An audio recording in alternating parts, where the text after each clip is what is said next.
वो दो स्वर्ण पर्वत देख सकते हो मित्र।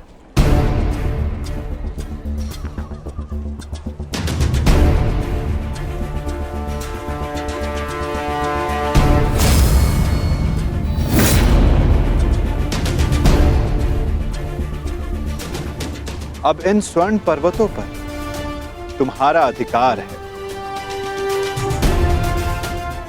और मैं चाहता हूं कि इन स्वर्ण पर्वतों को तुम समान मात्रा में बांटकर इन ग्राम वासियों में दान कर दो। परंतु एक बात का स्मरण रखना मित्र, इन दोनों स्वर्ण पर्वतों का सारा स्वर्ण दान करना होगा। जो आदेश वासुदेव।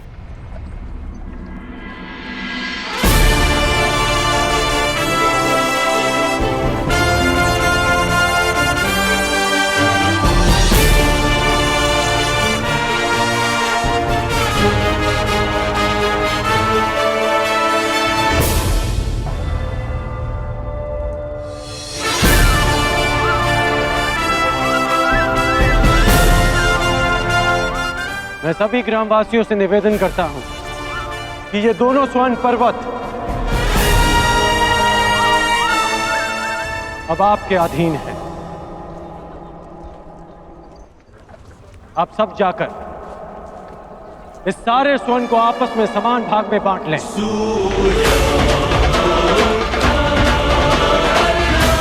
जाइए।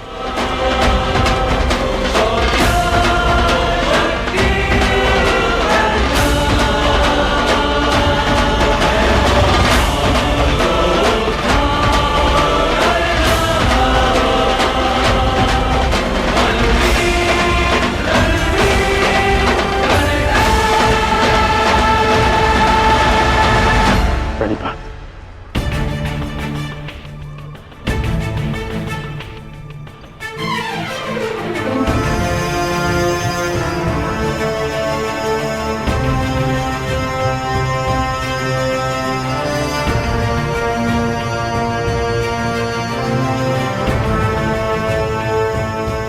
तुम्हें ये स्वर्ण इन ग्राम वासियों में बांटना था, परंतु तुम भी इन ग्राम वासियों की भांति ही स्वर्ण के प्रति आकर्षित हुए। कदाचित तुम स्वर्ण को ऐश्वर्य और सम्मान प्राप्त करने की वस्तु समझते हो। तुमने अपने अनुमान से इस स्वर्ण को इन लोगों में दान किया,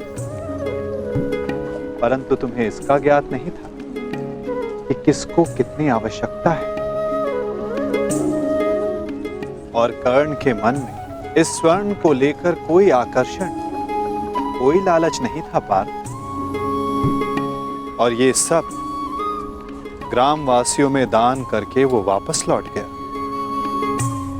पार्थ, जिस पर दान करने का उत्तरदायित्व हो, उसके मन में वस्तु के प्रति लोभ नहीं होना चाहिए।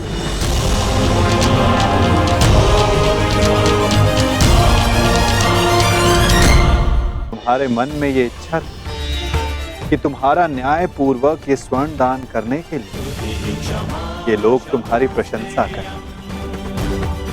और कर्ण के मन में केवल कर्म करने की इच्छा थी पार्थ, फल पाने की नहीं। ये वितरांग गुण, ये विरक्ति मनुष्य का लक्ष्य पाने की, उसका दान करने के संकल्प को दर्शाता है।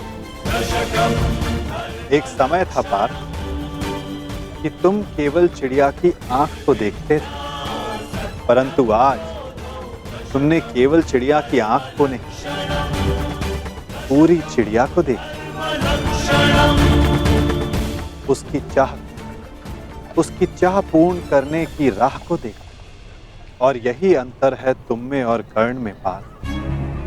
वही अंतर जो एक सामान्य मनुष्य और विशेष मनुष्य में होता है। मैं आपका तात्पर्य समझ गया माता, और ये भी समझ गया कि आपके हृदय में कर्ण का स्थान मेरे स्थान से ऊपर क्यों है।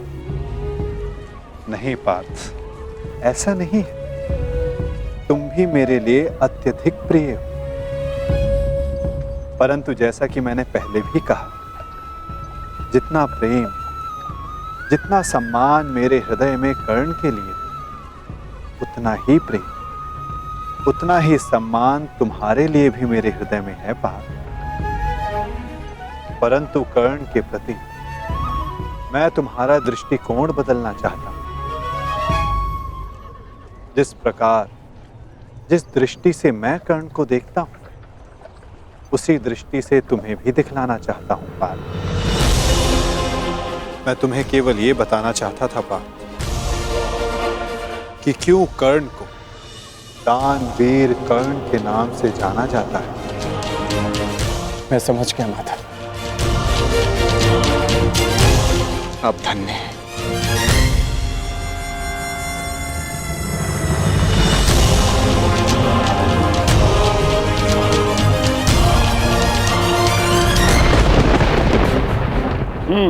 बड़ा दानवीर है ये कर्ण वासुदेव।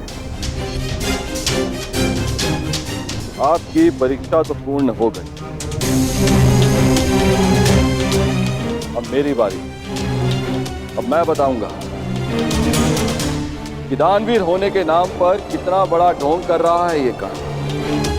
अब केवल अर्जुन को ही नहीं, पूरे संसार को ज्ञात होगा ये सूर्यपुत्र कर्ण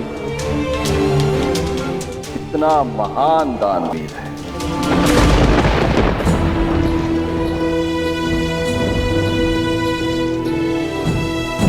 मित्र, तुम्हारी परीक्षा अभी पूर्ण नहीं हुई है। तुम्हारी इस दानवीरता की सबसे विकट परीक्षा अभी शेष है मित्र, और उस परीक्षा में सफल होने के लिए तुम्हें बहुत बड़ा मूल्य चुकाना होगा। तुम्हारी उस परीक्षा के समक्ष मेरी ये परीक्षा मानो बालकों का खेल सिद्ध होगी मित्र। सावधान रहना। आप जानते नहीं कि आज मैं कितना प्रसन्न हूं कि आपको मेरी चिंता है, कि मैं आपके मन में बसता हूं। अब मुझे और कुछ नहीं चाहिए। अब यदि मैं अपने प्राणों को भी दान में दे दूं, तब भी सदा मैं धनी रहूंगा।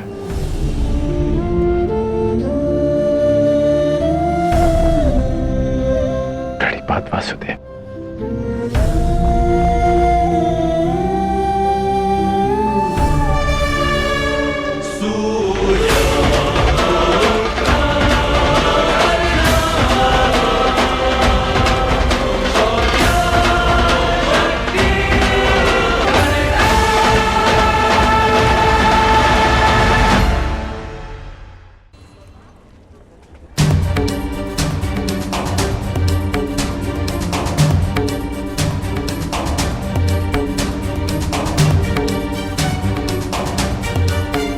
क्या हुआ माधव?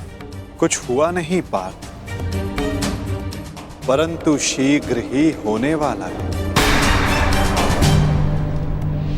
पार्थ, प्रतीत होता है कि तुम्हारे भ्राता विकोदर वापस लौट आए हैं।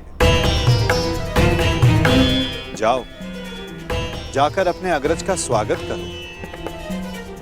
जाओ पार्थ। आप नहीं आएंगे माधव? तुम जाओ पार्थ, मैं कुछ समय पश्चात आता हूं।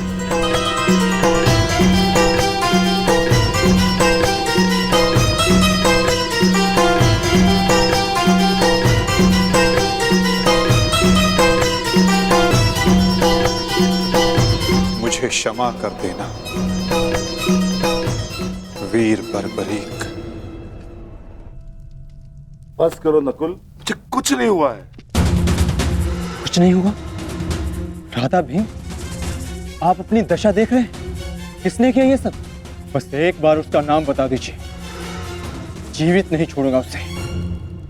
मैंने।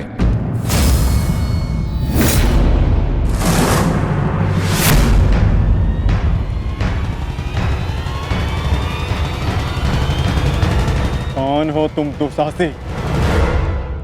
आपका पौत्र पितामह।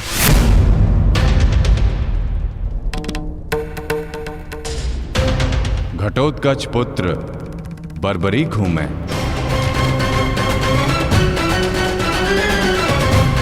इसकी मार से जो चिन्ह मेरे शरीर पर पड़े हैं, इसका अर्थ तुम समझते हो अर्जुन? इसका अर्थ है कौरवों पर हमारी विजय तो निश्चित है अनुज।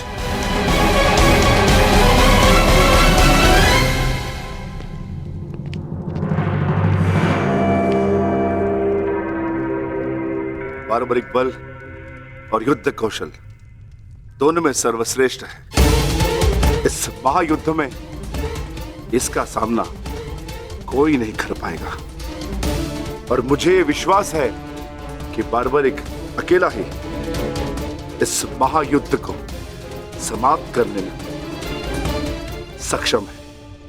तो ये तो बहुत प्रसन्नता की बात हुई।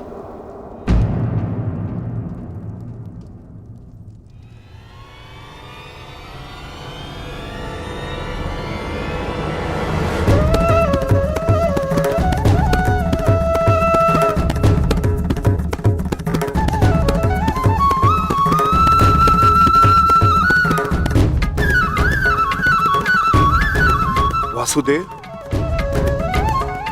ये मेरा पौत्र बार्बरिक है। बार्बरिक, ये मेरे भगवान कृष्ण।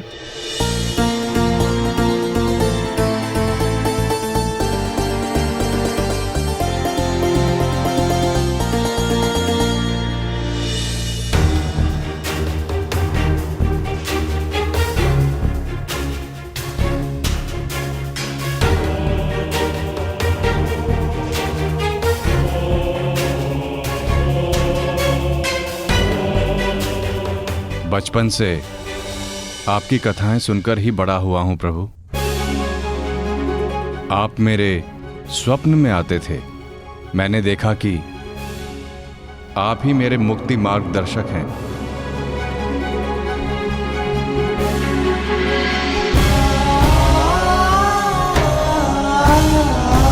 आप ही मुझे मेरे परम लक्ष्य तक पहुंचाएंगे ना प्रभु?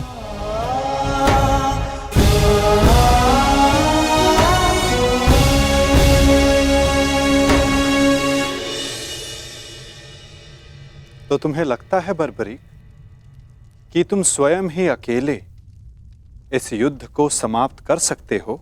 आप आदेश दें तो। और ऐसा करने के लिए तुम्हें कितना समय चाहिए बर्बरीक?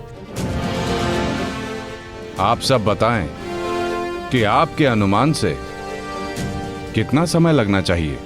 जो भीम ने बताया उसके अनुसार 1 माह,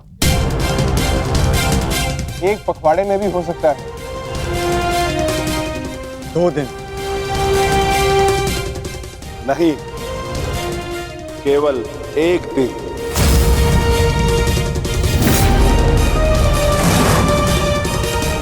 बताओ बार्बरिक, सही उत्तर क्या है? किसी का नहीं काकाश्री।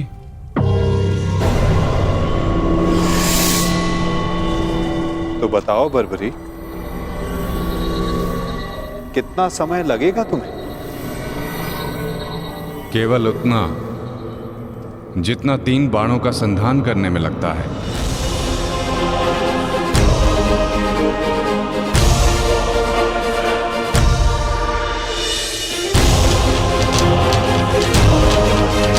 इन 3 बाणों की सहायता से मैं इस युद्ध को 3 पल में समाप्त कर सकता हूं।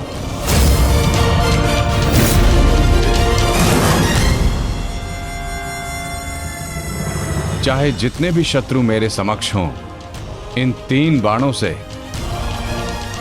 मैं सभी का नाश कर सकता हूं।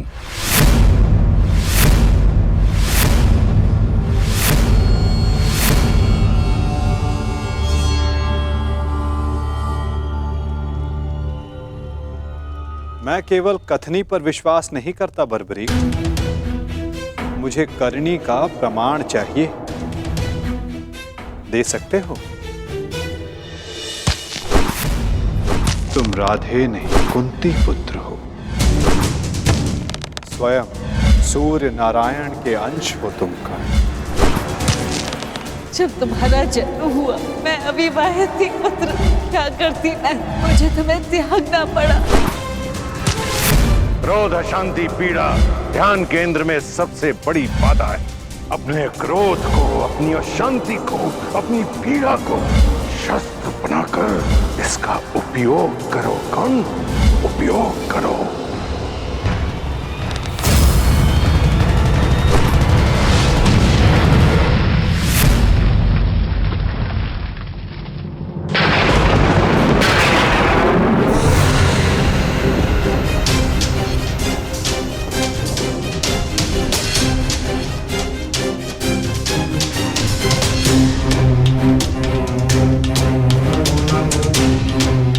मैं इंद्र हूं, देवराज इंद्र। सूर्य को भी अपने नियंत्रण में कर सकता।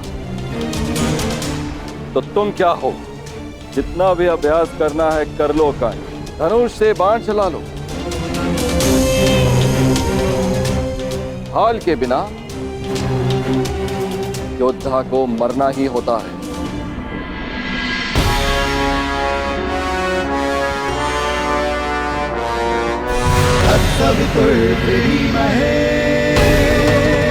ये आपकी भूल है इंद्रदेव। यदि आप अपने पुत्र का प्रहार बन सकते हैं तो मैं भी अपने पुत्र की ढाल बन सकता हूं। मेरे मार्ग में बाधा मत बनिए सूर्यदेव। जितना प्रयास करना है कर लीजिए, परंतु इस दानवीर कर्ण को कोई नहीं बचा सकता। आप करना क्या चाहते हैं इंद्रदेव?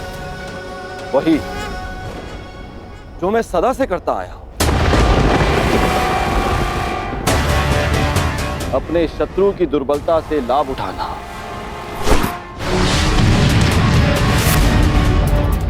मैंने सुना है कि सूर्य उदय के समय यदि कर्ण से कोई दान मांगे तो वो अस्वीकार नहीं करता,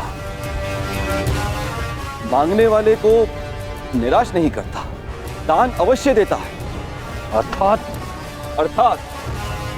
कर्ण की दुर्बलता उसकी दान वीरता है और उसकी शक्ति वो कवच और कुंडल, तो जन्म से ही उसके लिए आपका आशीर्वाद है। जब एक ब्राह्मण दान में उससे वो कवच कुंडल मांगने जाएगा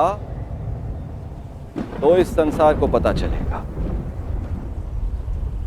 कितना महान है ये सूर्य पुत्र कर्ण। यदि दान दिया तो मेरे पुत्र अर्जुन के हाथों अपने प्राण खोएगा, और यदि नहीं दिया तो मेरे हाथों सम्मान। सूर्यदेव, इन दोनों ही परिस्थितियों में विजय तो देवराज इंद्र की ही होनी है। यह धर्म है इंद्रदेव। कवच और कुंडल कर्ण को उसके पिता का दिया हुआ उपहार है। यदि आपका पुत्र मेरे पुत्र को पराजित करने में असमर्थ है तो इस भांति आप एक बहुत ही नीच कार्य करेंगे। यह अनुचित है। इसमें अनुचित क्या है सूर्यदेव? आपने अपने पुत्र कर्ण की रक्षा के लिए उसे कुंडल और कवच दिए। मैं अपने पुत्र अर्जुन की रक्षा के लिए वो कुंडल और कवच छीन लेना चाहता हूं। मैं ऐसा कदापि होने नहीं दूंगा। वो तो आपकी क्षमता पर निर्भर करता है सूर्यदेव। आप जो करना चाहते हैं आप करने के लिए स्वतंत्र हैं, परंतु कल या तो आपका मान रहेगा या आपके पुत्र को आपका दिया हुआ उपहार। मेरा पुत्र है वो सूर्य पुत्र कर्ण। शीघ्र ही आपको अपनी भूल की अनुभूति हो जाएगी। कल प्रातः संसार पर सूर्य का प्रकाश पड़े या ना पड़े, परंतु ज्ञान का प्रकाश आपकी बुद्धि पर अवश्य पड़ेगा।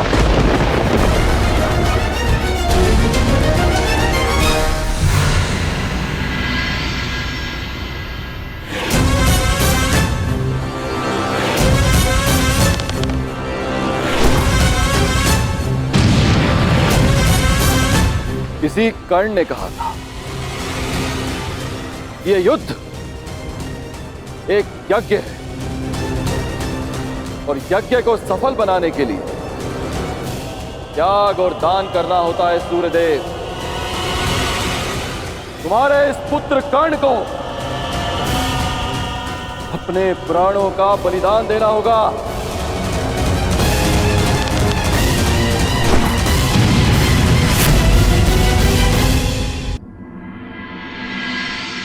मुझे ये बाण मेरी आराध्य देवी ने दिए हैं प्रभु। इन बाणों के लक्ष्य पर जो शत्रु होगा उन सभी का नाश हो जाएगा प्रभु। परंतु इतने भीषण युद्ध में तुम अपने शत्रुओं को पहचानोगे कैसे बारबरीक? सभी शत्रुओं पर लक्ष्य साधना इतना सरल कार्य नहीं। यदि तुमने अपने इन बाणों का संधान किया तो तुम्हारे मित्र भी मारे जा सकते हैं, और वो निरपराध भी जो इस युद्ध में भाग नहीं ले रहे। इसलिए मुझे ये 3 बाण दिए गए हैं प्रभु। मेरे पहले बाण में भरी लाल भस्म मेरे सभी मित्रों और सहयोगियों को चिन्हित करेगी। मेरा दूसरा बाण उन सभी को चिन्हित करेगा जो इस युद्ध में भाग नहीं ले रहे या निष्पक्ष हैं।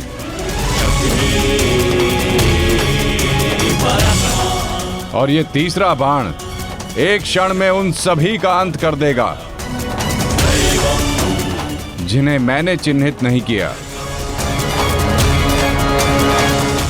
अर्थात मेरे शत्रुओं का नाश। असंभव,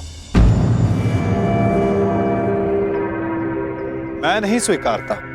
प्रत्यक्ष को प्रमाण की आवश्यकता नहीं है माधव। मैं यहां हूं, आप यहां हैं, और मेरे बाण भी। आप चाहें तो मेरा परीक्षण यहीं ले सकते हैं। बस लक्ष्य बताएं। तो ठीक है बारबरीक, लक्ष्य भी तुम्हारे समक्ष प्रस्तुत है। इस वृक्ष को देख रहे हो? इस वृक्ष के सभी सूखे पत्तों को अपना लक्ष्य बनाओ। परंतु स्मरण रखना बारबरीक, इस वृक्ष का कोई भी हरा पत्ता या कोई भी अध सूखे पत्ते का लक्ष्य भेदन नहीं होना चाहिए। स्वीकार है? आदेश का पालन होगा।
सभी अनचिन्हित पत्रों का लक्ष्य भेद हो।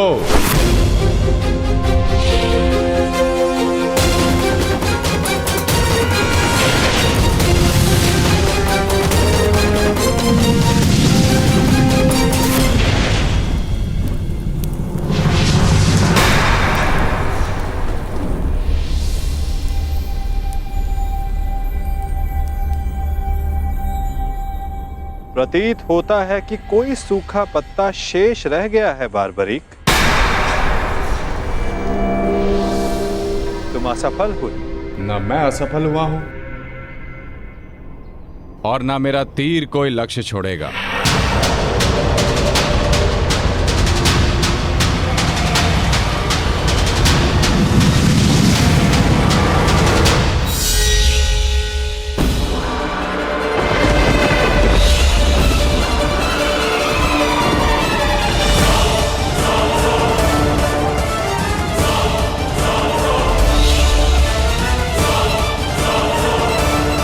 आपके चरण मेरे बाण के लक्ष्य के मध्य में आ रहे हैं प्रभु।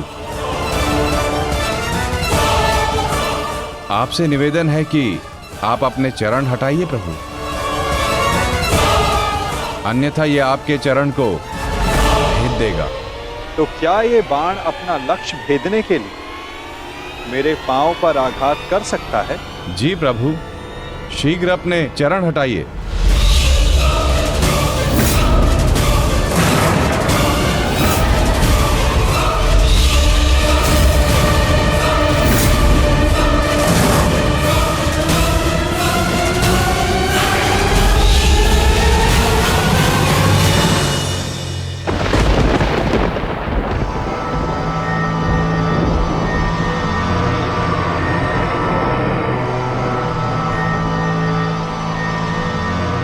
ये क्या किया वासुदेव? मेरा वरदान था कि ये बाण कभी लक्ष्य चूकेंगे नहीं। मैं वासुदेव आपके वरदान का मान अवश्य रखूंगा।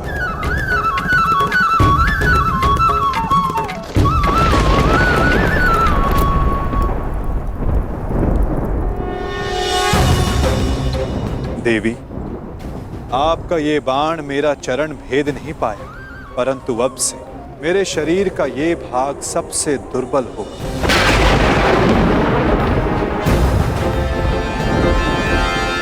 और अब कोई भी बाण मेरे इस स्मरण स्थल को भेद पाएगा।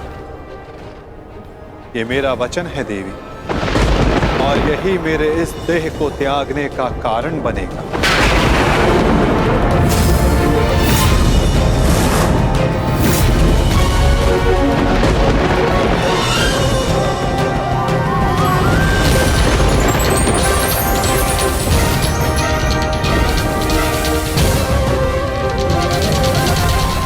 कोई भी बाण मेरे इस स्मरण स्थल को भेद पाएगा। ये मेरा वचन है देवी, और यही मेरे इस देह को त्यागने का कारण बनेगा।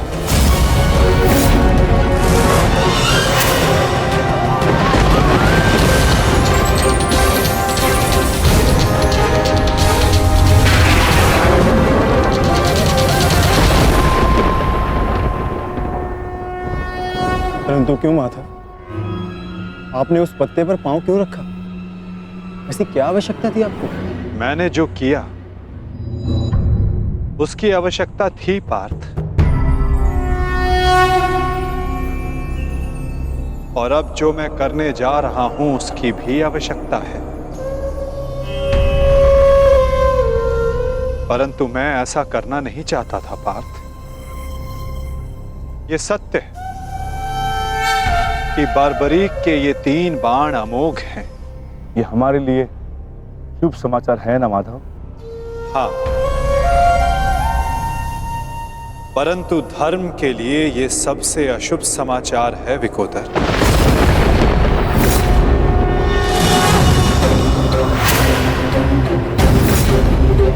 ये युद्ध केवल कौरवों और पांडवों के मध्य नहीं है। ये युद्ध धर्म और अधर्म के मध्य है। ये युद्ध पाप और प्रतिज्ञा के मध्य है। ये युद्ध श्राप और श्रापितों के मध्य है। और अब ये 3 बाण और इन बाणों का धारक बारबरीक हमारे लिए सबसे बड़ी समस्या बन चुका है।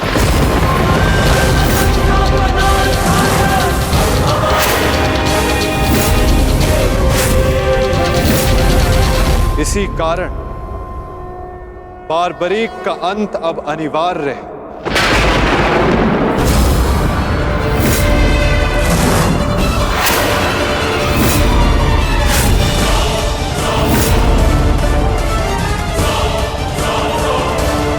इसका वध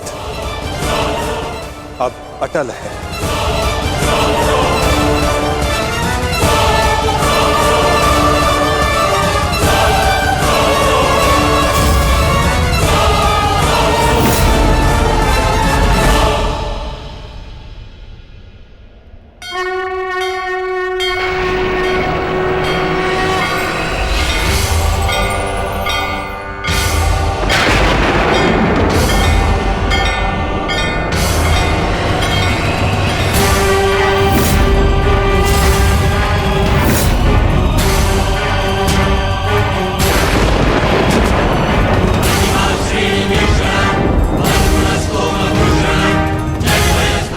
नहीं,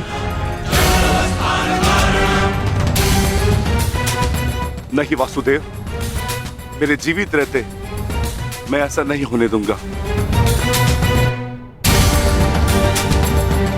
सुदर्शन चक्र को बारबरी तक पहुंचने से पहले मेरे मस्तक से होकर जाना होगा। यही नियति है भीम, और तुम ये भली भांति जानते हो। बारबरीक का अंत अब अनिवार्य है, अन्यथा युद्ध में सबका विनाश निश्चित है। मेरे पास अब और कोई विकल्प शेष नहीं।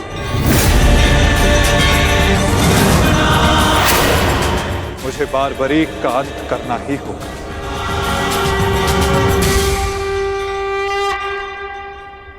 किंतु माता, इसका कोई समाधान तो निकल ही सकता है ना। हम बारबरीक को युद्ध से दूर भी तो रख सकते हैं। तो फिर इसका अंत अनिवार्य क्यों?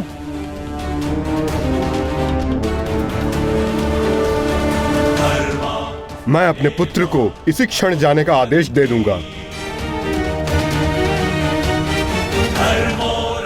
मेरी आपसे विनती है प्रभु, मेरे पुत्र को उस कर्म का दंड मत दीजिए जो उसने अभी तक किया ही नहीं।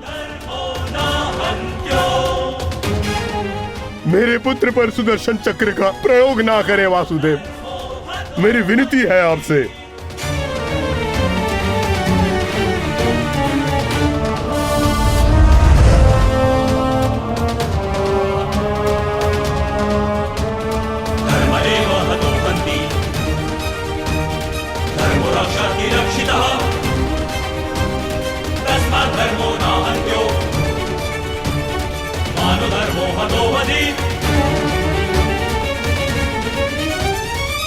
रुकिए पिताश्री।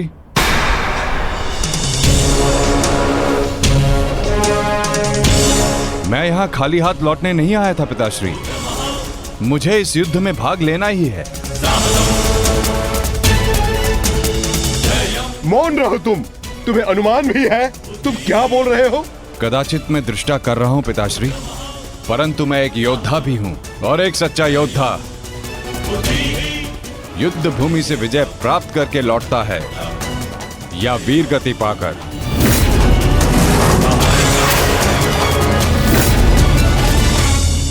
क्षमा कीजिएगा वासुदेव, परंतु युद्ध में बारबरीक के भाग लेने से हमें क्या हानि होगी? बारबरीक हमारे पक्ष से युद्ध करेगा, हानि तो केवल कौरवों को होगी वासुदेव। नहीं युधिष्ठिर, जो तुम्हें दिख रहा है वो सत्य नहीं है। क्यों बारबरीक, मैंने उचित कहा ना? मैं समझा नहीं वासुदेव। बारबरीक निश्चित रूप से हमारे पक्ष में लड़ेगा, तो इसमें क्या संदेह है? क्यों पौत्र? सत्य यह है कि मैं इस युद्ध में निर्बल पक्ष की ओर से भाग लूंगा।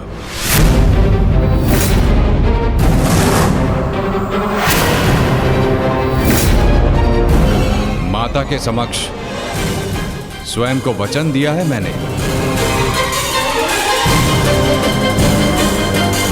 परंतु समस्या क्या है वासुदेव? ये तो स्पष्ट है कि हम पांडवों के पास 7 अक्षणीय सेना है और कौरव के पक्ष में 11 अक्षणीय सेना।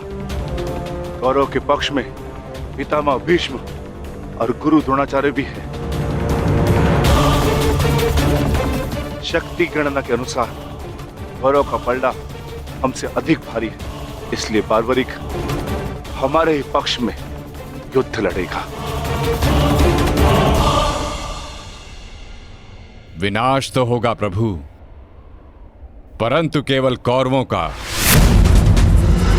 मैं आपको वचन देता हूं, मेरे परिवार को हानि पहुंचने से पूर्व मैं अपना शीर्ष आपके चरणों में रख दूंगा। तुम सत्य नहीं देख पा रहे हो वीर। तुम जानना चाहते हो बार्बरी, यदि तुमने इस युद्ध में भाग लिया तो क्या होगा?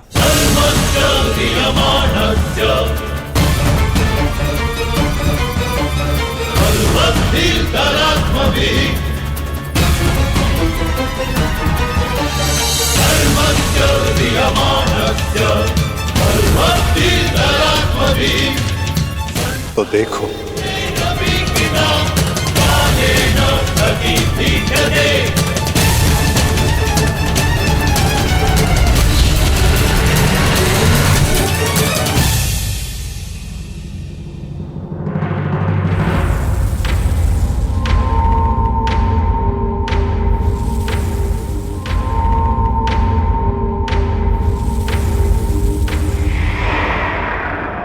तुम्हारा स्वयं को दिया गया वचन इस युद्ध को किसी भी दिशा में जाने नहीं देगा बार्बरी।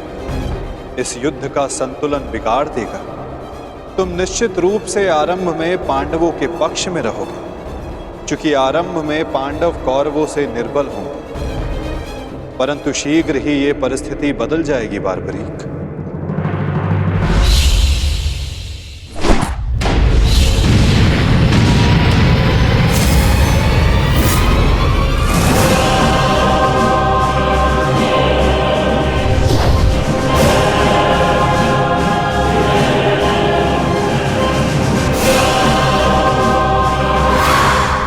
जब कौरवों का विनाश प्रारंभ होगा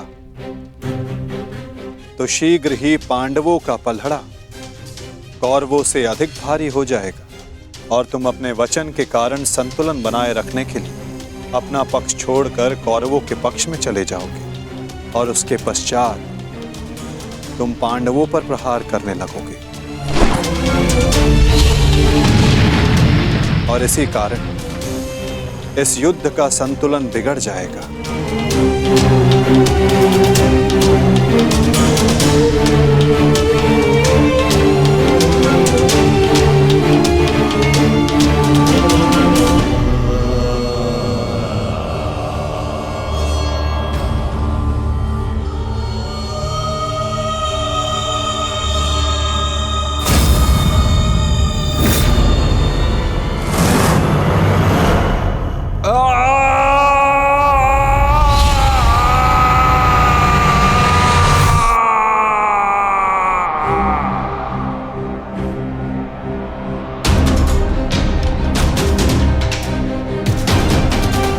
यही सत्य है बार्बरीक।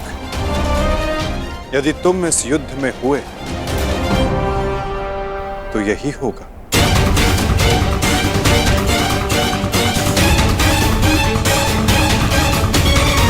तो मैं क्या करूं प्रभु? संसार का हर योद्धा अपना युद्ध चुनता है, क्या मुझे ये युद्ध चुनने का अधिकार नहीं? योद्धा कभी अपना युद्ध नहीं चुनता बार्बरीक, युद्ध अपना योद्धा चुनता है।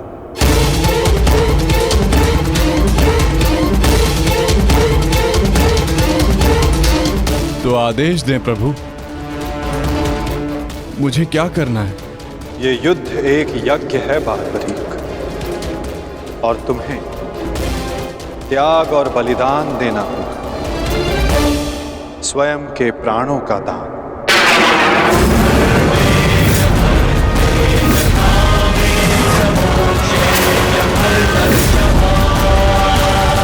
नहीं पौत्र, नहीं।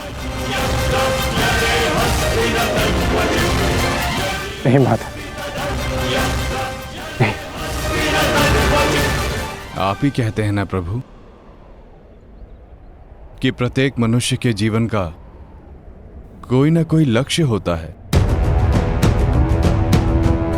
मेरी बस एक ही इच्छा थी कि मैं भी इस युद्ध में भाग लूं। मैं भी इस युद्ध को देखना चाहता था, इसका साक्षी बनना चाहता था। भगवान श्याम को अपना धर्म निभाते देखना चाहता था। क्या मेरी ये इच्छा अधूरी रह जाएगी?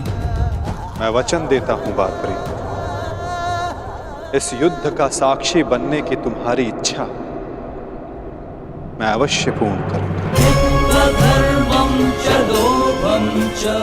यदि इस युद्ध में तुम मेरी सहायता करना चाहते हो बारबरीक, तो तुम्हें स्वयं को इस युद्ध से विरक्त करना होगा,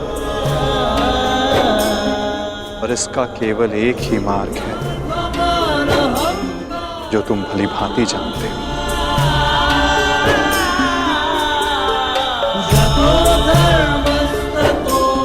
मैं समझ गया प्रभु।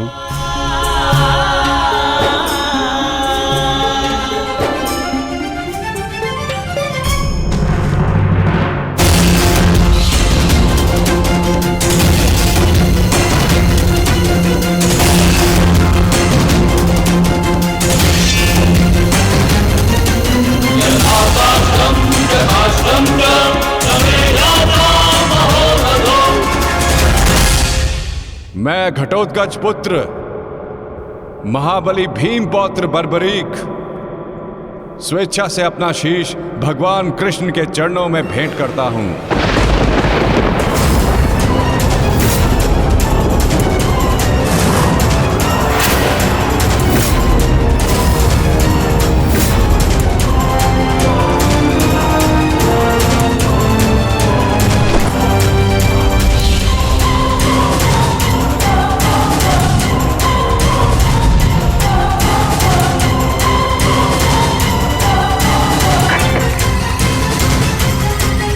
भगवान श्याम की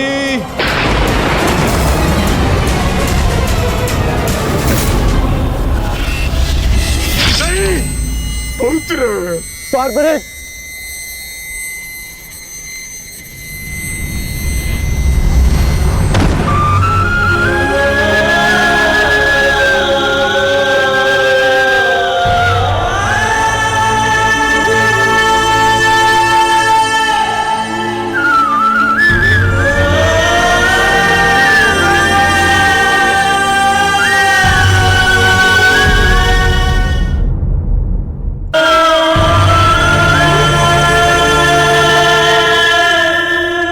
मेरे पुत्र की कामना थी इस युद्ध का साक्षी बनने की, वो भी अधूरी रह गई। उससे स्वयं के साथ भी अपनी अंतिम कामना का भी अंत कर लिया। नहीं घटोत्कच, ये अंत नहीं, प्रारंभ है। बारबरीक की अंतिम इच्छा अवश्य पूर्ण होगी। कृष्ण गोविंद हरे मुरारी, हे नाथ नारायण वासुदेवा।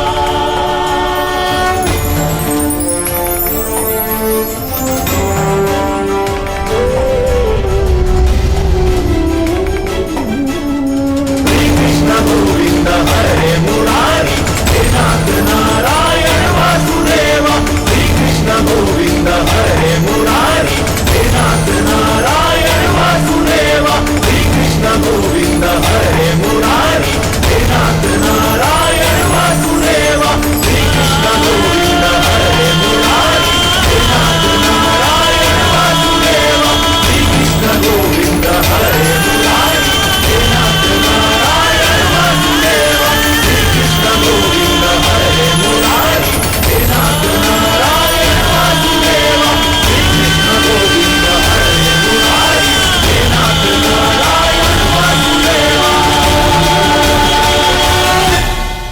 बर्बरीक इस महाभारत का एक महत्वपूर्ण कार्य पूर्ण करेगा। बर्बरीक का ये त्याग, ये बलिदान व्यर्थ नहीं जाएगा। तुम सदैव अपने साहस, बुद्धिमता, इस महायुद्ध के, इस महाभारत के एकमात्र साक्षी के रूप में जाने जाओगे बारबरीक। संसार तुम ही से जानेगा कि इस महायुद्ध में जो कुछ भी हुआ धर्म के अनुसार हुआ, और इस संसार के अंत तक तुम इस धर्म युद्ध के साक्षी रहोगे बारबरीक। तुम्हारे इस निस्वार्थ बलिदान के लिए तुम्हें सदा आदर दिया जाएगा बारबरीक, और तुम्हारी खाटू श्याम के नाम से पूजा की जाएगी।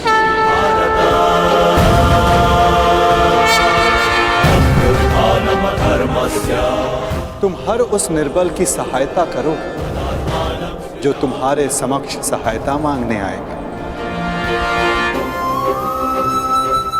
वीर बारबरीक, तुम अपने साहस के लिए जाने जाओगे, महाभारत के निर्णायक के रूप में जाने जाओगे, शीश दानी के रूप में जाने जाओगे।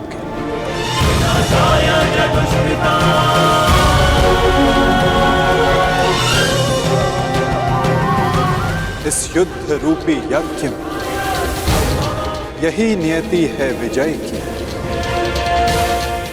विजय बलिदान मांगती, विजय दान मांगती। दानी बारबरीक, तुम सदा अमर रहोगे।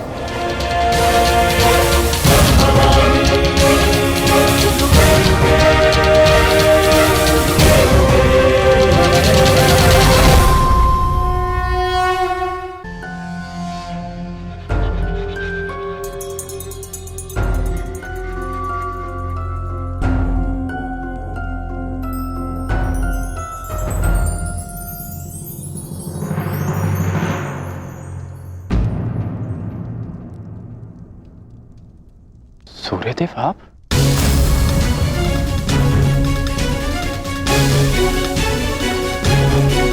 बड़ी बात। कल्याण हो पुत्र।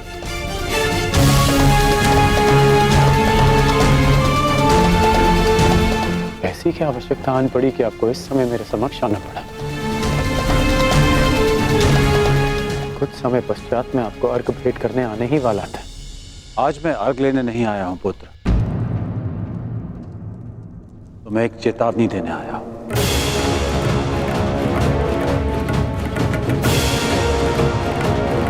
और वो ये, तुम कल प्रातःकाल मुझे अर्घ भेंट करने मत आना। और यदि तुम मुझे अर्घ भेंट करने आए तो तुम अपना सर्वस्व खो बैठोगे।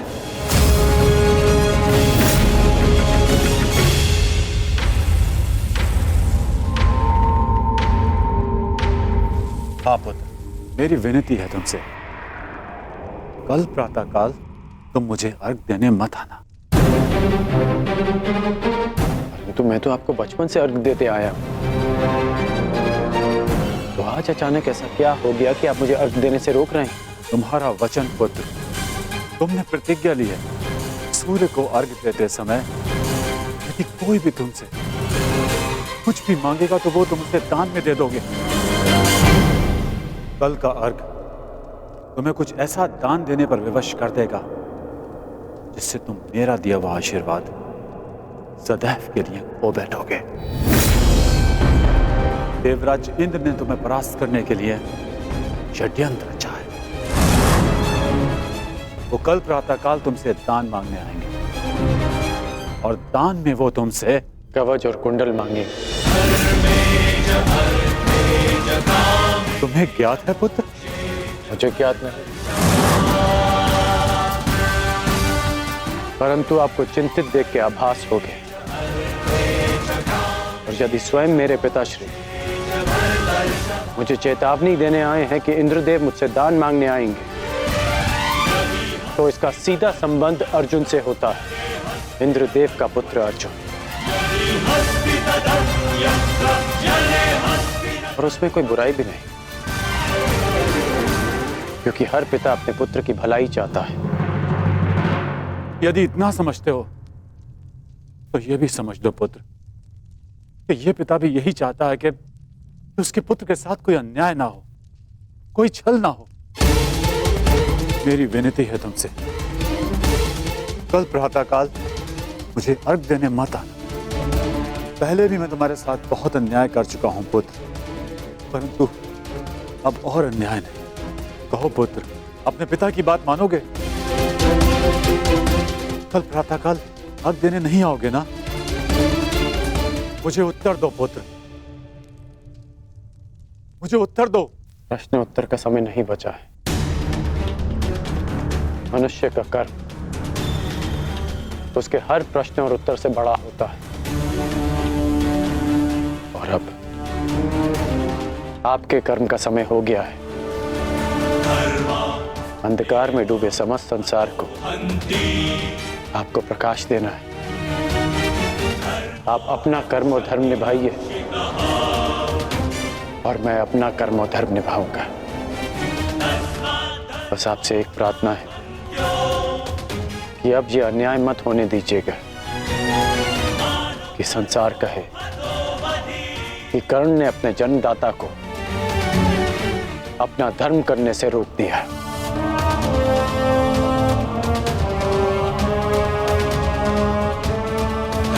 प्रणिपात पिताश्री। मुझे आशा है पुत्र तुम मेरी विनती स्वीकार कर। कल्याण हो तुम्हारा।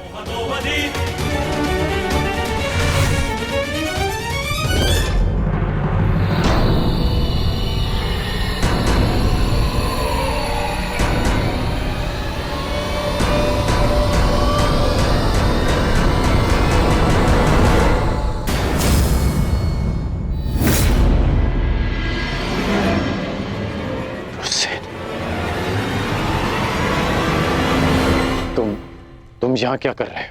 मैंने सब सुन लिया।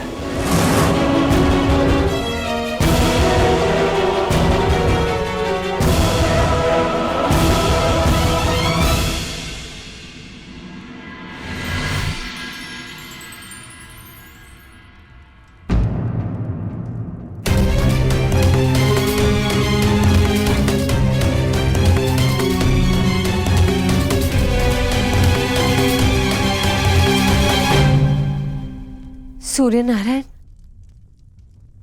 आप यहाँ?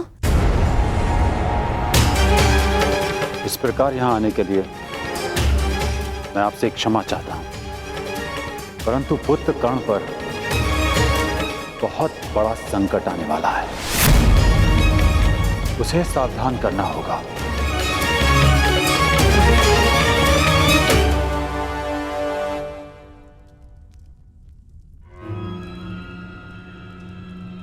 आप सूर्यपुत्र हैं, परंतु ये कैसे संभव है?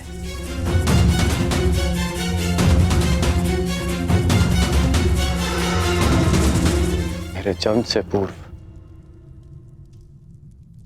एक स्त्री को वरदान मिला था कि वो किसी भी देवता का आवाहन करके कोई भी वरदान पा सकती थी। उस स्त्री को विश्वास नहीं हुआ और उसने इस वरदान को परखने का प्रयास किया। उसने सूर्यदेव का आवाहन किया और वरदान से बद्ध सूर्यदेव को उन्हें पुत्र देना पड़ा, परंतु वो अविवाहित कन्या समाज के भय से भयभीत हो गई और उसने उस बालक को गंगा में बहा दिया। वो बालक मैं था, जिसे पिता अधिरथ ने पाला। सूर्यदेव के आशीर्वाद के रूप में मुझे कवच और कुंडल मिले, जो अब इंद्रदेव छीन लेना चाहते हैं अपने पुत्र अर्जुन के लिए। सूर्यदेव मुझे यही समझाने आए थे कि मैं इंद्रदेव को कल दान ना दूं। अर्थात आज आप अर्घ देने नहीं जा रहे?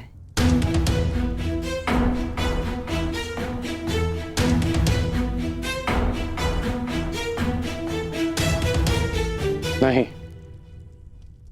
मैं अवश्य जाऊंगा।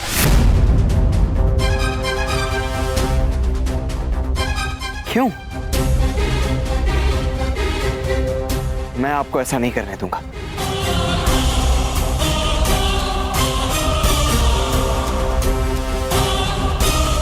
मुझे क्यों नहीं जाना चाहिए? एक दान के भय से अपना संकल्प तोड़ दो, अपना सम्मान खो दो? नहीं पुत्र, ये सूत पुत्र ऐसा कायर नहीं है। आप स्वयं के साथ ऐसा अन्याय कैसे होने दे सकते हैं पिताश्री? आप भली भांति जानते हैं आपके साथ छल होने जा रहा है। फिर भी वो सूर्यदेव जिन्होंने आपको अपना नाम कभी नहीं दिया, जिस पर आपका अधिकार था, वो सम्मान कभी नहीं दी, फिर भी आप उन सूर्यदेव के सम्मान के लिए इंद्रदेव के बिछाए जाल में फंसने जा रहे हैं। पिताश्री, ये कवच आपकी सबसे बड़ी सुरक्षा है और आप इसे इंद्रदेव को दान में दे देंगे। क्यों? केवल सूर्यपुत्र होने के सम्मान के लिए? नहीं, एक सूत पुत्र होने के अभिमान के लिए।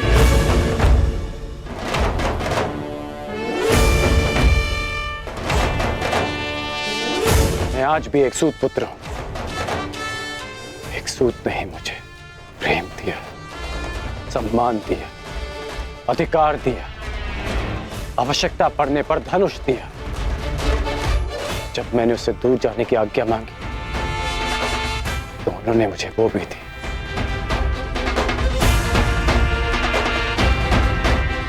तुमने ठीक कहा पुत्र कि जिन सूर्यदेव ने मुझे मेरा नाम, मेरा सम्मान नहीं दिया, मैं उनके एक उपहार के लिए ऋणी क्यों रहूं?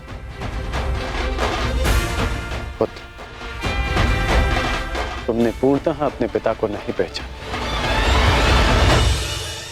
मैं अपनी सुरक्षा के लिए कवच और कुंडल पर निर्भर नहीं हूं।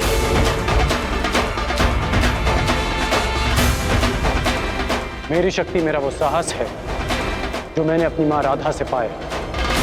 मेरी शक्ति मेरा वो विश्वास है जो मैंने अपने पिता अधिरथ से पाया। मेरी शक्ति वो तिरस्कार है जो मैंने समाज से पाया। इस राधेकरण के कौशल और योग्यता को किसी कवच कुंडल की आवश्यकता नहीं है। परंतु पिताश्री, ये सब अन्याय है। जो भी आपके साथ हो रहा है, ये सब अन्याय है।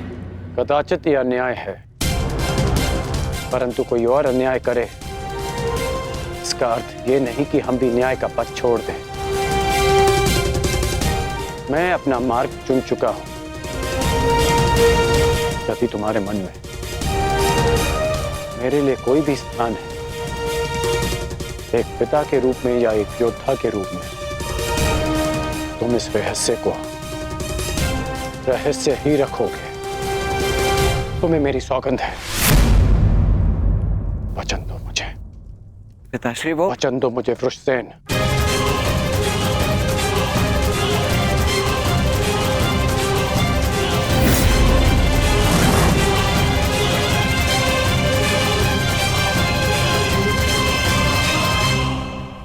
सूर्य उदय का समय हो गया है और मेरे अर्घ देने का भी। अब तुम जा सकते हो।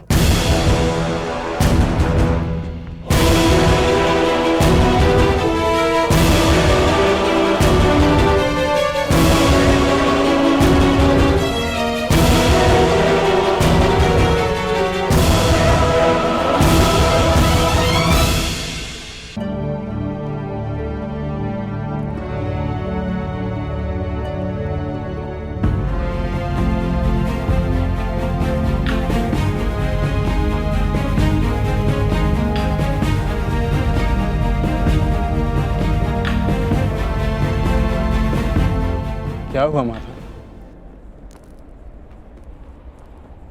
समय हो गया है, परंतु अभी तक सूर्यदेव उदित नहीं हुए। क्योंकि कदाचित ये उदय होने का उचित समय नहीं है पार्थ। मैं समझा नहीं माता। सूर्यदेव का उदित होना अनिवार्य है, प्रकृति का नियम है। भला इसके विरुद्ध कौन जा सकता है?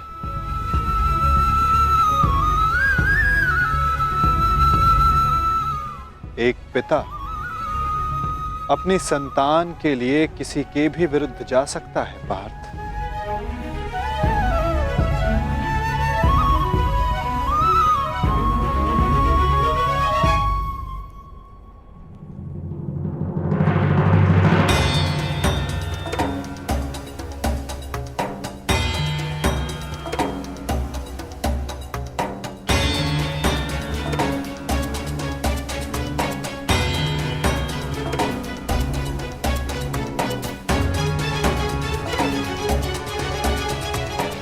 प्राणीपात वासुदेव।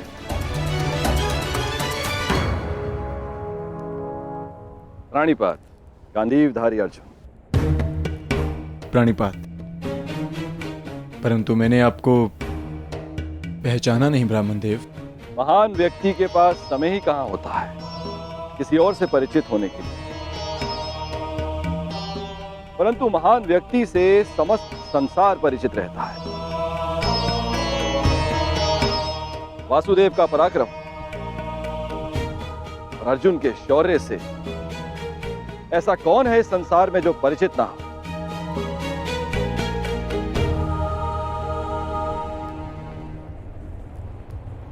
धन्यवाद।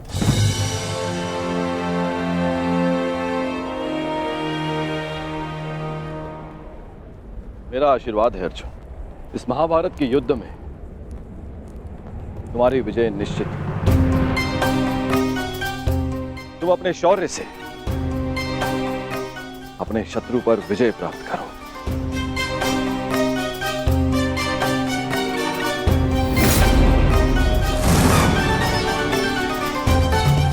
मैंने आपकी बात सुनी वासुदेव, और मैंने उसके मंतव्य को भी समझा, परंतु सूर्यदेव केवल एक पिता ही नहीं, वो इस समस्त संसार को ऊर्जा भी देते हैं। किसी भी स्थिति में उन्हें अपना कार्य पूर्ण करना ही होगा। सूर्य उदय होना अनिवार्य है, यह प्रकृति का नियम है।